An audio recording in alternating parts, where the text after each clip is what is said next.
अय्यर को जब नज़रअंदाज नहीं किया जा सकता। पिछले कुछ वर्षों में अय्यर के आंकड़े उनके दुनिया के सर्वश्रेष्ठ मध्यम क्रम के बल्लेबाजों में से एक होने की गवाही दे रहे हैं।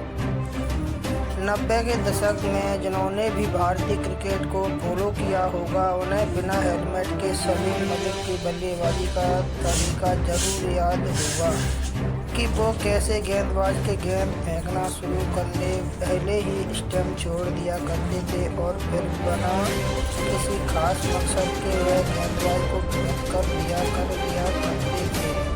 यह कुछ हद तक मजाक का हिस्सा था तो कुछ साहस का, लेकिन यह पूर्ण रूप से स्पिनर के दिमाग से खेलने का प्रयास हुआ करता था।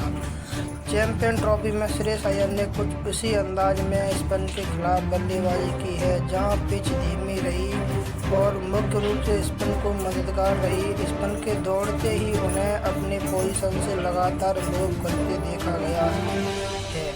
किसी भारतीय मध्य क्रम बल्लेबाज का पाकिस्तानी स्पिनरों के खिलाफ खेल को नियंत्रित करना 90 के दशक की याद दिलाता है, लेकिन इस बार केंद्र में एक भारतीय बल्लेबाज है।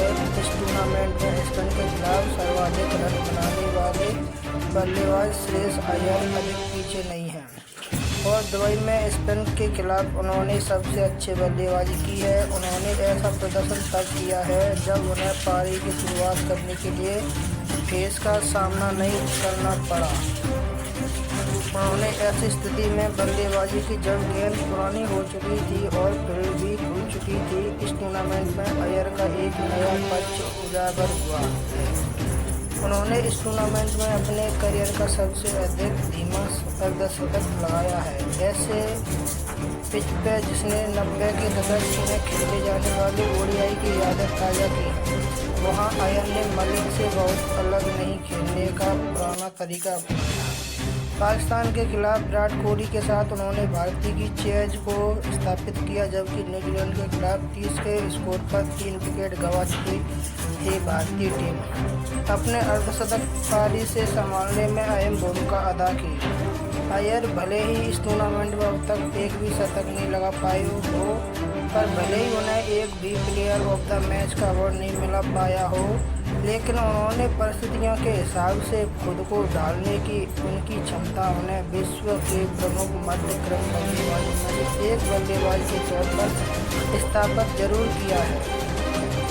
2019 के वर्ल्ड कप के बाद से ही वे प्रभावशाली खिलाड़ियों में से एक रहे हैं। वह इस अवधि में 2500 या उससे अधिक रन बनाने वाले छठे बल्लेबाजों में शामिल है। हालांकि इनमें से 3 बल्लेबाज शीर्ष 3 में बल्लेबाजी करते और किसी भी अन्य बल्लेबाजों ने उनसे अधिक तेजी से रन नहीं बनाए हैं।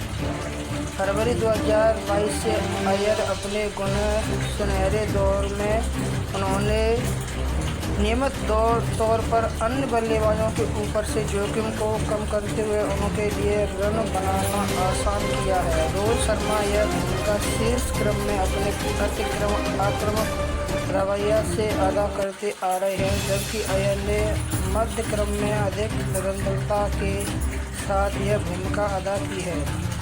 शुभमन गिल, कोहली और केएल राहुल को इन दोनों बल्लेबाजों के इर्द गिर्द बड़ा स्कोर बनाने में सहूलियत मिली है।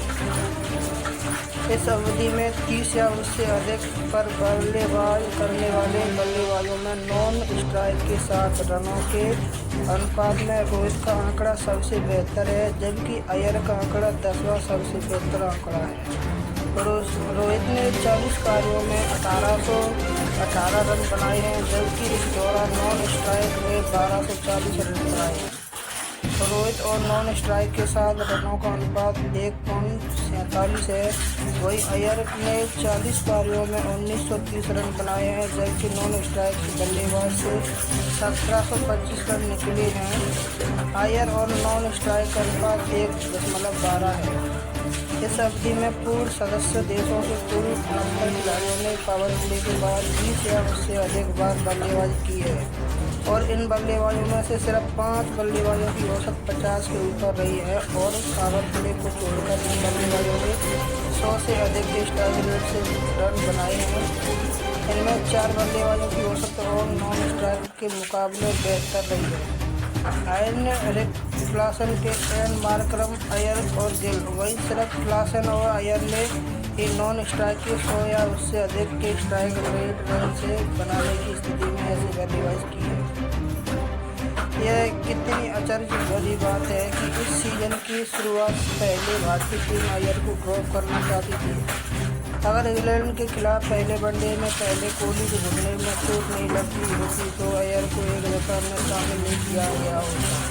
टेस्ट प्रारूप जगह गंवाने के बाद अयर उस प्रारूप की भी योजनाओं से बाहर हो सकते थे, जिन्होंने उन्हें निरंतरता के साथ प्रदान किया और उन्हें उस मैच विदाउट पारी के बाद अयर ने कहा था कि कोहली की जगह यशवी जायसवाल को नहीं बल्कि उन्हें एक दफा में शामिल किया गया था।